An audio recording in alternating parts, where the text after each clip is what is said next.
उस युद्ध में वो जो युद्ध हुआ था भीमा कोरेगाँव का 1 जनवरी 1818 को, उसके बैकग्राउंड में बहुत सारी चीज़ें हैं।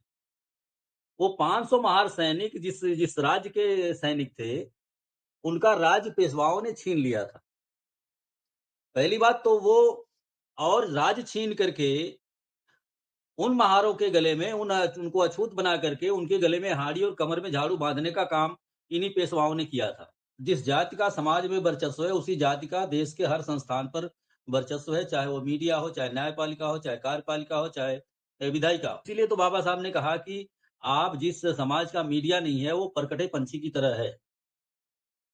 साथियों नमस्कार। इस वक़्त हमारे साथ मौजूद हैं विनोद देव जी जो कि सोशल एक्टिविस्ट हैं और वॉइस रिपब्लिका यूट्यूब चैनल के संपादक हैं।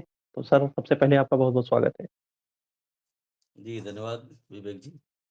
जी, अभी सर 1 जनवरी 2025 को भीमा कोरेगाँव का शौर्य दिवस मनाया गया और बड़े पैमाने पे लगभग लाखों लोग यहाँ पर इकट्ठा होते हैं। लेकिन जिस तरह मेन स्ट्रीम मीडिया है, इन खबरों को हाइड करने का काम करती है, तो इसको लेकर आप प्रकाश डालिए सर।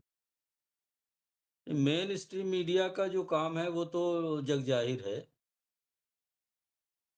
तो ये भारत में नहीं, पूरी दुनिया के पैमाने पर ये पता चल चुका है कि मेन स्ट्रीम मीडिया जो है वो आज से ही नहीं, वो बाबा साहब के ज़माने से ही और भी उसके पहले से वो लोग इस आंदोलन को हाइड करने का काम करते रहे हैं। तो वो क्यों दिखाएँगे आपके इसको? आपका बहुजन आंदोलन जो है वो कहीं भी वो शो नहीं करेंगे। मानवर कांशीराम साहब को इन्होंने बायकॉट करके रखा, बाबा साहब को बायकॉट करके रखा, मीडिया से बाहर करके रखा। इवन इनके पत्रों में तो हमारे खिलाफ बातें छापी जाती हैं, तो वो क्यों दिखाएँगे आपको? वो भीमा कोरेगाँव हो या और कोई भी इस तरीके का मामला हो, तो कोई भी आंदोलन वो दिखाने वाले नहीं हैं। हाँ, बाबा साहब ने कहा था कि बहुजन आंदोलन को, बहुजन लोगों को अपना स्वयं का मीडिया स्थापित करना होगा। तो बाबा साहब के इस कथन के अनुसार बहुजन लोगों ने अपना मीडिया स्थापित करने का भरसक प्रयास किया, उसमें सफल भी रहे हैं। और यही वजह रही है कि जिस सोशल मीडिया पर हम और आप बात कर रहे हैं, मेन स्ट्रीम मीडिया के लोगों को इस प्लेटफ़ॉर्म तक नीचे खींचने में, उतरने में वो लोग को मजबूर होना पड़ा है। तो ये बहुजन आंदोलन का ही नतीजा रहा है। बहुजन आंदोलन उनके न दिखाने के बावजूद भी अपनी सफलता को प्राप्त करता जा रहा है, तो वो न दिखाएँ, कोई बात नहीं है, वो दिखाएँगे भी नहीं, उनको दिखाना भी नहीं चाहिए। जी, लेकिन सर सबसे बड़ा सवाल है कि इतनी जनसंख्या इतने बड़े पैमाने पर ये बहुजन आंदोलन की बात की आपने। कोई भी आंदोलन बहुजनों का होता है उसको जिस तरह हाइड किया जाता है मेन स्ट्रीम मीडिया से तो आपको नहीं लगता कि वहाँ पर हमारा प्रतिनिधित्व नहीं है और हमारे लोगों को दिखाया जाता है, वही हमारे लोग उसको मानते हैं, तो लोग कहते हैं बहुजन आंदोलन क्योंकि लाखों की तादाद में अगर लोग इकट्ठा हो रहे हैं, तो ऐसा नहीं कि मेन स्ट्रीम मीडिया उसको हाइड करे और उस कहानी को जो वहाँ भीमा कोरेगाँव में जो हुआ था, उसको एक जात तक सीमित करना कितना आपको षड्यंत्र लगता है? बाबा साहब की भाषा में अगर बोले तो ये साइलेंट कॉन्स्पिरेसी है। इसको बोलते हैं साइलेंट कॉन्स्पिरेसी। अब ये क्या है? हाइड एंड हाइलाइट का मामला है ये। किसी भी चीज़ को जो आपके कंफर्टेबल खड़ी हो रही है, उसके बारे में चुप्पी साध लो। दुनिया के जो सवाल है, बहुजन आंदोलन, बहुजन मूवमेंट में जो सवाल पैदा होते हैं, जिन सवालों की वजह से बहुजन आंदोलन पैदा होता है, उस पर चुप्पी साधो। ये साइलेंट कॉन्स्पिरेसी है। गांधी जी से भी जब बाबा साहब ने पूछा था कि बाबा साहब देश की आज़ादी के लिए काम कर रहे हैं और देश के लोगों को आज़ाद क्यों नहीं करना चाहते हैं? हमारे लोगों को आज़ाद क्यों नहीं करना चाहते हैं? तो गांधी जी इस पर चुप्पी साध लेते थे। तो ये साइलेंट कॉन्स्पिरेसी है और ये साइलेंट कॉन्स्पिरेसी लगातार ये चलती रहेगी जब तक मेन स्ट्रीम मीडिया पूरी तरीके से ध्वस्त नहीं कर दिया जाता है या मेन स्ट्रीम मीडिया पर बहुजन लोगों का कब्जा नहीं हो जाता है। आपने सवाल तो सही तो किया लेकिन बड़ा सवाल मेरा है, यहाँ पर रोकना चाहूँगा। कि जिस तरह मेन स्ट्रीम मीडिया में लोग कब्ज़ा कर चुके हैं, लेकिन अभी जिसको आप सोशल मीडिया कह रहे हैं, लेकिन सोशल मीडिया में भी ये देखने को मिला है कि वो लोग अब उस प्लेटफ़ॉर्म पे आके काम करने लगे। सोशल मीडिया में भी वो लोग उतर रहे हैं, बट ज़्यादातर पॉपुलेशन में नहीं है वो। पॉपुलेशन में बहुजन लोगों का कब्ज़ा है। उनका कब्ज़ा कहाँ पर है? फर्जी अकाउंट बना कर के वो लोगों ने कब्ज़ा कर रखा है। तो एक वीडियो को वायरल करने के लिए वो 100 ऑफ ज़्यादा जो है 100 से ज़्यादा जो है वो फर्जी अकाउंट्स का इस्तेमाल करते हैं। तमाम चीज़ें इस तरीके से पकड़ में आती हैं सोशल मीडिया पे में और आप देखेंगे कि कई जगह लोगों पर एफआईआर भी दर्ज हुई है, जो फर्जी अकाउंट बना करके, लड़कियों के नाम से अकाउंट बना करके लोग अपने लोगों को धमकियाँ देने का और इस तरीके का काम क करने का काम करते थे। तो ये फर्जी अकाउंट बना करके वो लोग अपना वर्चस्व स्थापित किए हुए हैं, आभासी अकाउंट।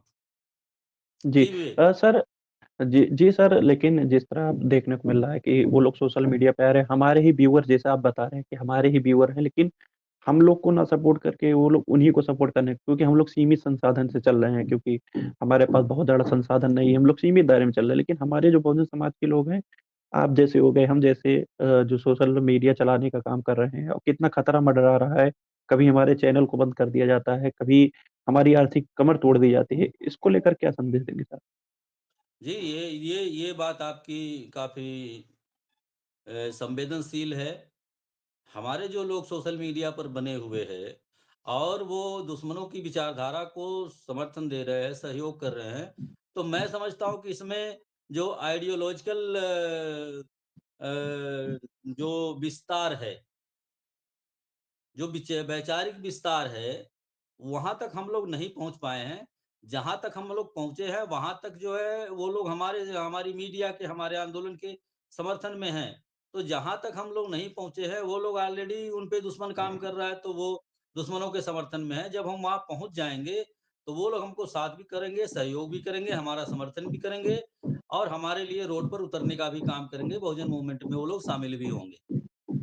अभी आपने देखा था 31 जनवरी 2024 को 31 दिसंबर 2024 को देश भर में भारत बंद का ऐलान किया गया था भारत मुक्ति मोर्चा के माध्यम से, जो बड़े पैमाने पर सफल भी दिखाई दिया।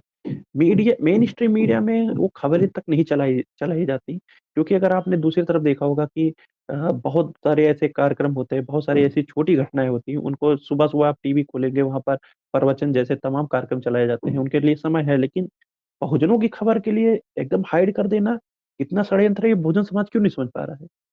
तो सबसे पहली बात हमें ये बात समझ लेनी चाहिए कि जिस जाति का समाज में वर्चस्व है, उसी जाति का देश के हर संस्थान पर वर्चस्व है, चाहे वो मीडिया हो, चाहे न्यायपालिका हो, चाहे कार्यपालिका हो, चाहे विधायिका हो। हमारा रिप्रेजेंटेशन अगर संसद में नहीं है, तो हमारी बात कौन बोलेगा? हमारा रिप्रेजेंटेशन अगर न्यायपालिका में नहीं है, तो हमको सुनेगा कौन? हमारा रिप्रेजेंटेशन अगर व्यवस्थापिका में नहीं है, तो हमको हमारे लिए न्याय कौन करेगा? यही हाल जो है मेन स्ट्रीम मीडिया में है। मेन स्ट्रीम मीडिया में क्या है कि दुश्मन दुश्मन का और दुश्मन की आइडियोलॉजी का कब्ज़ा है। अब वो कब्ज़ा है, तो वो अपने खिलाफ आइडियोलॉजी को क्यों प्रचार में लाएगा? प्रचार में ले ही नहीं आएगा, तो इसीलिए तो बाबा साहब ने कहा कि आप जिस समाज का मीडिया नहीं है, वो परकटे पंछी की तरह है। तो इसलिए बहुजन समाज ने अपना मीडिया इंटरनेट बेस्ड मीडिया और ये तमाम जो मीडिया सोशल मीडिया के प्लेटफॉर्म हैं, इनको जो है वो अपना माध्यम बनाया, अपनी पत्रकारिता का माध्यम बनाया और मेन स्ट्रीम मीडिया से नो डाउट हम लोग आगे है। मेन स्ट्रीम मीडिया के सारे आप देखेंगे पिछले कुछ दिनों से मेन स्ट्रीम मीडिया जो मुद्दे थोपना चाहता है देश पर, तो सोशल मीडिया के द्वारा हम लोग जो पत्रकारिता करते हैं, उसको काउंटर करने का बिल्कुल 100% वो मुद्दे काउंटर हो जा रहे हैं। अभी आप देखेंगे कि जिस बहुजन आंदोलन की बात कर रहे हैं आप माननीय बावन मेश्राम साहब उसका नेतृत्व कर रहे हैं। जाति आधारित जनगणना को देखिए, कंट्री वाइड मुद्दा बना हुआ है। ईवीएम को देखिए, ईवीएम के विरोध में जो मुद्दे चलाए जा रहे हैं माननीय बावन मेश्राम साहब के द्वारा, वो कंट्री वाइड पूरे देशव्यापी मुद्दा बना हुआ है। हर वो मुद्दा जो वो हम पर थोपना चाहता है, उस पर हमारे मुद्दे हावी हो रहे हैं। तो आपको ये बहुत मजबूती से देखने को मिलेगा। हम उस पर जी। हावी है, नो डाउट। हमने अपना मेन स्ट्रीम मीडिया के कंपेटेबल हमने अपना सोशल मीडिया, अपना मीडिया वो तैयार कर लिया है। लास्ट सवाल है सर कि भीमा कोरेगाँव में ऐसा क्या हुआ था जो आज भी मेन स्ट्रीम मीडिया से या जो मनुवादी सोच के लोग हैं वो नहीं चाहते कि देश भर में जो भीमा कोरेगाँव का इतिहास है और वहाँ पर ऐसा क्या हुआ था और क्यों उनको ये डर सताता है कि अगर ये इतिहास जन-जन तक पहुँच जाएगी, बहुजनों तक पहुँच जाएगी तो उनके अंदर जो एक डर और भय है जो एक क्योंकि हमारा समाज का जो मनोबल है वो डाउन रहता है। अगर वो इतिहास जो 500 शूरवीरों ने जो किया था भीमा कोरेगाँव के, तो क्या लगता है कि ऐसी अगर स्टोरी अगर जन-जन तक पहुँच जाएगी तो क्या होने वाला? 28,000 पेशवाओं को 500 महारों ने काटा था, गाजर मूली की तरह काटा था। और वो यूँ ही नहीं काट दिया था जा कर के। उस युद्ध में वो जो युद्ध हुआ था भीमा कोरेगाँव का 1 जनवरी 1818 को, उसके बैकग्राउंड में बहुत सारी चीज़ें हैं।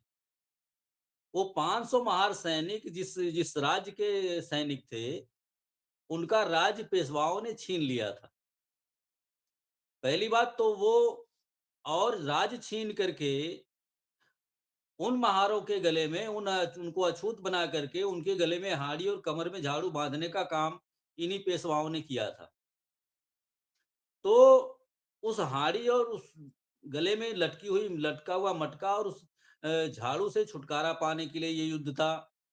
अपने राज सत्ता को वापस पाने के लिए ये युद्ध था। कहीं-कहीं रेफ़रेंस मिलता है कि वो महार जिस राजा के सैनिक थे, उनके राजा को पेशवाओं ने मुगलों के माध्यम से वो जीत करके कैद कर दिया था। तो वो अपने राजा को छुड़ाने का की भी लड़ाई थी। ऐसी बहुत सारी चीज़ें उस बैकग्राउंड में हैं, जब आप छानबीन करोगे, तो बहुत ही षड्यंत्रपूर्ण रवैया पेशवाओं का दिखाई देगा। तो ये इतिहास जो पेशवाओं का है और उन्हीं लोगों का मेन स्ट्रीम मीडिया पर कब्ज़ा है, तो वो ये बात क्यों बताने देंगे जनता को? क्यों स देश के सामने आने आ देना चाहेंगे? आपने जी। आपने आपने ज़िक्र किया कि 500 महार रेजिमेंट के सैनिक थे, लेकिन उसमें बहुत सारी खबरें ब आती हैं या सोशल मीडिया बहुत सारी जानकारियाँ आती हैं, उसमें राजपूत भी शामिल थे, मुस्लिम समाज के भी ओबीसी के लोग भी शामिल थे, इस पर क्या क्या 500 लोग वही थे? हाँ, महार ही राजपूत भी शामिल थे, मुस्लिम भी जी, जी, बिल्कुल, बिल्कुल हम मानेंगे इस बात को। राजपूत भी शामिल थे, क्योंकि जिस राजा को बचाने की मुहिम में वो 500 लोग लगे हुए थे, वो राजपूत राजा ही थे। तो नो डाउट उसमें राजपूत भी थे, नो डाउट उसमें मुसलमान भी थे, ये सारे के सारे लोग लेकिन महारों की संख्या उसमें ज़्यादा थी। जी, जी, जी। तो जी। आपको यही लगता है कि ऐसी चीज़ें जब लोग समाज तक जाएँगी तो जो हिंदू-मुस्लिम का ध्रुवीकरण खेला जाता है या एक जाति को दूसरी जाति से लड़ाने की जो मामला आता है, वो कहीं न कहीं ये जो षड्यंत्र है ये लोगों को पता चल जाएगा। इस कारण इसको मेन स्ट्रीम मीडिया में क्योंकि उन्हीं लोगों का कब्ज़ा है, वो नहीं चाहते हैं कि ये खबरें समाज तक जाए। तो सर आपने बहुत नहीं अच्छी महत्वपूर्ण जी, जी। जी, बोलिए, बोलिए। जी, हिंदू-मुस्लिम तो काउंटर हो गया है। हिंदू-मुस्लिम आप देखेंगे आप कि हिंदू-मुस्लिम के अभी कहीं भी राइट्स नहीं हो रहे हैं। जितने दंगे होते थे भारत में, बामसेफ और इसके ऑफशूट विंग्स जो जागृति फैलाए हैं, इसकी वजह से काफ़ी जागरूकता आई और हिंदू-मुस्लिम राइट नहीं हो रहे हैं, दंगे नहीं हो रहे हैं। तो ये सारी चीज़ें हुई हैं। अभी आप परिस्थितियों का आकलन करोगे तो राजस्थान से ये आवाज़ उठ रही है और इवन कमोबेश पूरे देश से आवाज़ छत्री भी बोल रहे हैं कि वो छत्री मूल निवासी है, हिंदू नहीं है। और छत्रियों के साथ में एक छत्री मूल निवासी महासंघ करके एक संगठन भी काम कर रहा है। वो भीमा कोरेगाँव में लोग दिखाई भी दिए थे 1 जनवरी के दिन।